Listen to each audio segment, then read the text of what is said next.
Good morning everyone. Line integral हम लोग का समाप्त हो चुका है, जिसपे क्वेश्चन भी लग गए, जिसमें तुमने देखा कि इंटीग्रेशन अलोंग कर्व हो रहा था और हम इंटीग्रेट किए, जिसमें हमने वर्क डन भी फाइंड किया, क्वेश्चन किए।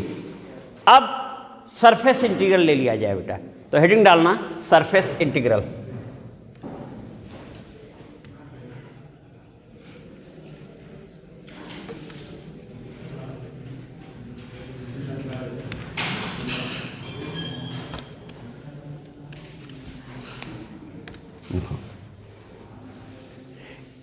Integration of vector function f,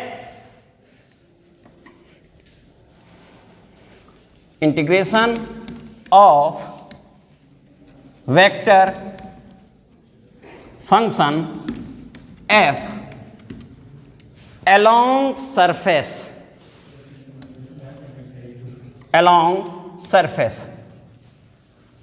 S is, तो along सरफेस हो गया, सरफेस इंटीग्रेशन हो ही गया। अब वो होता क्या है वो लिखने जा रहे हैं। तो along surface S is integral of component of, integral of component of f। f हमारा क्या है बेटा? वेक्टर फंक्शन है। Component of f along normal to the surface,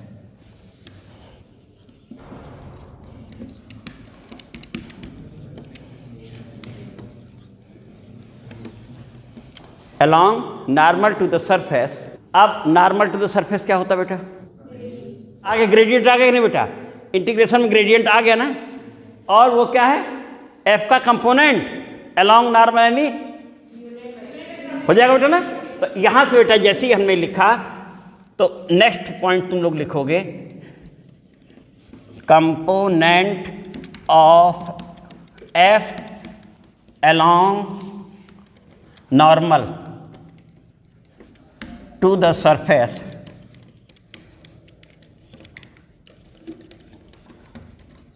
S। इसके बारे में लिख दिया बेटा, कितना होता है पहले।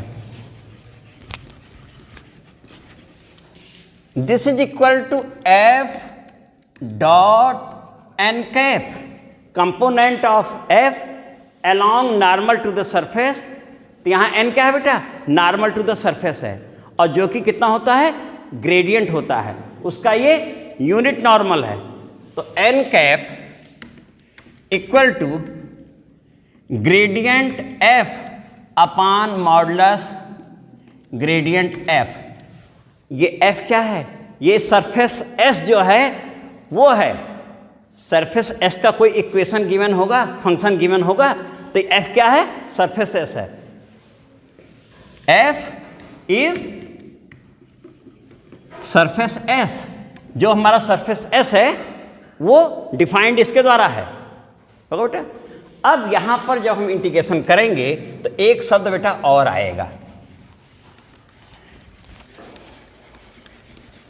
वो ds आएगा बेटा इंटीग्रेशन में। ds की वैल्यू होती है dx dy अपान n cap dot k cap. इसे भी याद रखना है। और ये जो बोले थे इसको नौ फिगर्स तुम्हें दिखा दें। ये कोई सरफेस है और सरफेस पर ये एलिमेंट है, ds एलिमेंट है।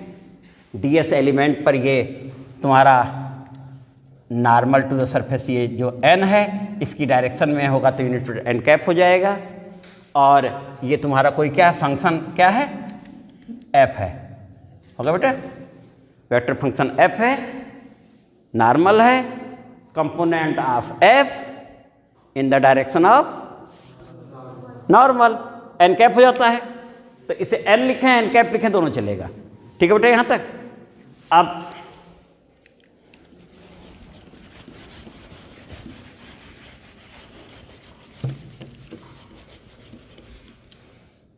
thus surface integral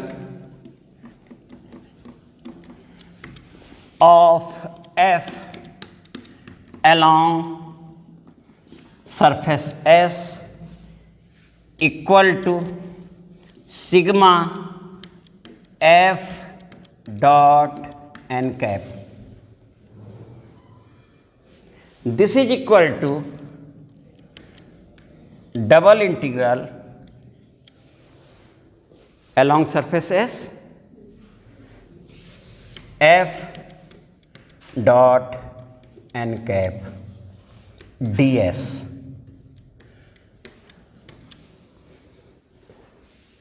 यहाँ n कैप क्या है तुम्हारा? Gradient f upon modulus gradient f, f is surface और नॉर्मल कितना है? इस ये जो ds है, ये ds एक एलिमेंट्री है, पॉइंटेड है, इसलिए पॉइंट बोलो चाहे एलिमेंट बोलो, वहाँ पर ये नॉर्मल टू द सरफेस हो रहा है। तो ये ds जो ये है, ये ds यही वाला है जो हम स्मॉल पार्ट काटते जाते हैं, जाता है, इनफाइनाइट बोले हुए हैं डिफाइन करते हुए, डबल इंटीग्रल की डेफिनेशन भी दी गई है। तो उस समय ये तुम्हारा जो है ds कितना बन जाता है? dx dy अपॉन, और आसानी से हमारे क्वेश्चन हो जाएंगे। कितना हो गया बेटा ये? अब इसी में फ्लक्स पूछता है, तो नोट में लिख लो बेटा, फ्लक्स इक्वल टू